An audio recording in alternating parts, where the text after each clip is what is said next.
नमस्कार दोस्तों, मैं हूं सीमा बोरा। दोस्तों, आज हम आपको स्टूडेंट्स के लिए, यंगस्टर के लिए कुछ स्टैंडिंग योगाभ्यास बताएंगे। यह अभ्यास को करने से हमारे शरीर की ऑलराउंड फिटनेस होती है। जो लोग योग में बिगनर्स हैं वह लोग सबसे पहले इन स्टैंडिंग अभ्यासों को प्रैक्टिस करते हैं, तो यह अभ्यास हमारे शरीर की फ्लेक्सिबिलिटी को बढ़ाते हैं। इन अभ्यासों को सभी वर्ग के व्यक्ति बहुत ही आसानी से प्रैक्टिस कर सकते हैं। दोस्तों, इन अभ्यासों को करने से हमारे पैर काफी मजबूत बनते हैं और यह अभ्यास हमारे सिर से लेकर पैर तक शरीर के हर अंग की एक्सरसाइज कराते हैं। आइए देखते हैं कि इन अभ्यासों को कैसे प्रैक्टिस किया जाता है। दोस्तों, स्टैंडिंग अभ्यासों में सबसे पहला अभ्यास हम करेंगे ताड़ासना। सबसे पहले आपने ऐसे ही समस्थिति में सीधे खड़े हो जाते हैं। पैरों में ऐसे अपने शोल्डर लेवल के बराबर डिस्टेंस रख लेते हैं और अपनी दोनों हथेलियों को ऐसे अपने सिर के ऊपर रख लेते हैं। हथेलियां ऊपर की तरफ रहेंगी और श्वास अंदर भरते हुए ऐसे अपने शरीर को ऐसे ऊपर की तरफ उठाते हैं। जितना स्ट्रेच आप कर सकते हैं, अपने शरीर का समस्त भार आपने अपने पंजों पर रखना होता है। 10 सेकंड ऐसे ही होल्ड करके रखते हैं। दोस्तों, यह अभ्यास को करने से बच्चों की लंबाई बढ़ती है। और श्वास छोड़ते हुए नीचे इनहेल करते हुए ऐसे अपने शरीर को ऐसे ऊपर की तरफ स्ट्रेच करें। 10 सेकंड ऐसे ही होल्ड करके रखते हैं। दोस्तों, जो लोग बहुत अधिक मोटे होते हैं उन लोगों ने भी इन अभ्यासों को प्रैक्टिस करना चाहिए। इनहेल करते हुए ऊपर कुछ देर रुकें और एक्सहेल करते हुए नीचे। इसके बाद आपने अपने दोनों पैरों के बीच में ऐसे आधे से 1 फीट का ऐसे स्पेस रख लेते हैं और फिर हथेलियां ऊपर की तरफ ऐसे अपने दोनों हथेलियों को ऐसे ऊपर की तरफ तानते हैं और फिर इसके बाद अपने शरीर को ऐसे राइट साइड ऐसे मोड़ते हैं। ऐसे त्रियक ताड़ासना की पोजीशन पर आते हैं। आपके दोनों पैर बिल्कुल सीधे रहें और आपके बाजू आपके कान के पास सटे हुए हों और फिर सेंटर में आते हैं। लेफ्ट साइड जाते हैं,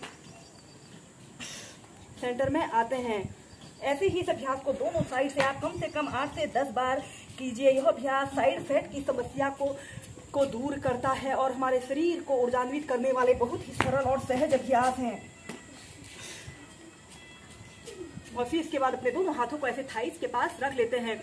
इसके बाद हम नेक्स्ट अभ्यास करेंगे त्रिकोणासना को वेरिएशन के साथ प्रैक्टिस करेंगे। अपने दोनों पैरों के बीच में ऐसे 2 से 2.5 फीट का ऐसे स्पेस रख लेते हैं। अपने राइट पैर को ऐसे 90 डिग्री के एंगल में ऐसे मोड़ लेते हैं और लेफ्ट पैर को 45 से 60 डिग्री के एंगल में ऐसे मोड़ लेते हैं। और इसके बाद आपने अपने दोनों हाथों को कंधों के पास भागों में ऐसे फैला लेते हैं और अपने राइट पैर को ऐसे घुटने से ऐसे मोड़ लेते हैं। आपकी थाई जैसे भूमि के समानांतर रहे और फिर अपने हाथ को ऐसे अपने राइट पंजे के पास ऐसे रखते हैं और ऐसे दूसरी हथेली को बिल्कुल सीधा करते हुए ऐसे ऊपर की तरफ देखते हैं। दोस्तों, यह अभ्यास हमारे शारीरिक संतुलन में सुधार लाता है और इस अभ्यास को करने से हमारे पैर, हमारे घुटने, हमारे कंधे, हमारे बाजू काफी स्ट्रांग बनते हैं। फिर दूसरी साइड से ऐसे अपने पैर को ऐसे सीधा कर लेते हैं और ऐसे घुटने से लेफ्ट पैर को ऐसे घुटने से मोड़ लेते हैं। अपनी हथेली को पंजे के पास रखते हुए ऐसे ऊपर की तरफ देखते हैं।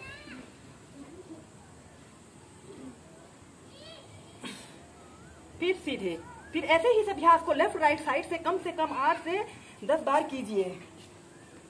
100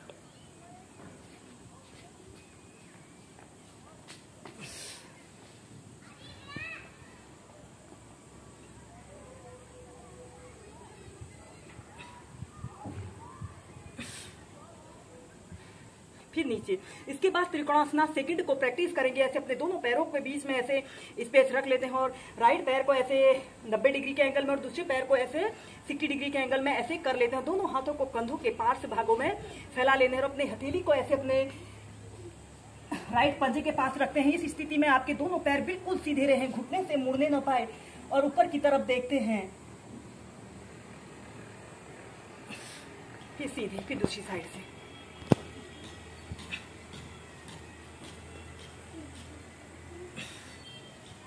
ऐसे ही इस अभ्यास को भी आप दोनों साइड से प्रैक्टिस कीजिए और फिर इसके बाद आपने ऐसे सीधे खड़े हो जाना। इसके बाद हम करेंगे पाद हस्तासना। ऐसे ही आपने समस्थिति में सीधे खड़े हो जाना है। अपने दोनों पैरों के बीच में ऐसे आधी फीट का ऐसे स्पेस रख लेते हैं और श्वास अंदर भरते हुए अपने दोनों हाथों को ऊपर उठाते हैं और सांस छोड़ते हुए ऐसे अपनी दोनों हथेलियों को ऐसे कंधों के पास ऐसे रख लेते हैं और ऐसे अपने सिर को ऐसे अपने घुटनों के बीच में लाने की कोशिश कर रहे हैं।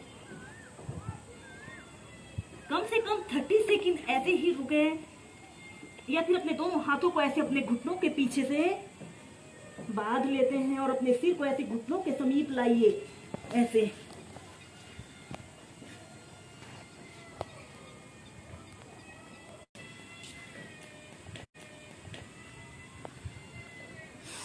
श्वास अंदर भरते हुए सीधे